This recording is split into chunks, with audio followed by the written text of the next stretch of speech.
Tourism operators and residents on the Whanganui River Road are bracing themselves for more road closures as repairs continue in the wake of those 2015 floods. Major roadworks have begun at Shell Rock Bluff, 15k from the State Highway 4 turnoff that will close the road for several hours a day for the next month at least.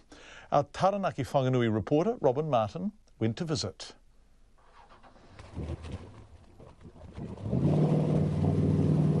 The 1 in 200-year flood event in June 2015 caused hundreds of slips and washouts and closed the road for several weeks. More than 2 years on, the road is still scarred, pitted with potholes and reduced to one lane in many places. Ken Harworth operates Whanganui River Adventures and operates jet boat tours at Pipariki. He says the road closures will cost him business. Well, basically it scares away all of the passing traffic, so anybody that's driving through, all the tourists that are going north and south, they see the road closed signs at the top and bottom ends, and so they basically just don't come this way. That's what happens.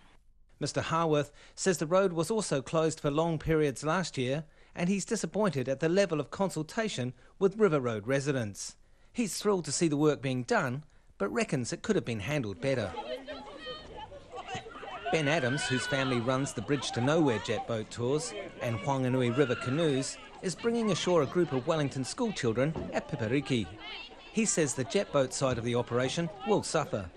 Yeah, like it doesn't affect the canoeing side of things too much, but I suppose with the local jet boat operators operating out of here, a lot of people drive up the river road to get to here.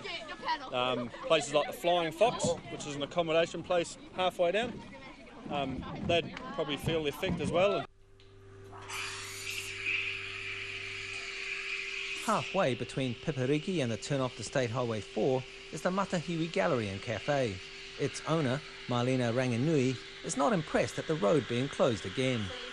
Unfortunately, having that sign just outside my gateway is not going to help me.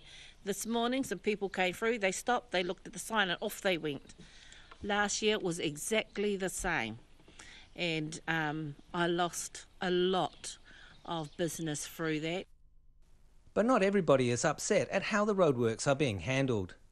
Sister Christina is the last remaining nun at the Sisters of Compassion Catholic Convent at Jerusalem. She says although the road closure is a challenge for guests, she felt well informed. They send us a timetable. They're very good. Yeah. They're good people. So before 12 o'clock, if anybody wants to go to town, you have to hurry there. Or we go before the 9 o'clock, and then we have to race back before 12 o'clock so we can get here.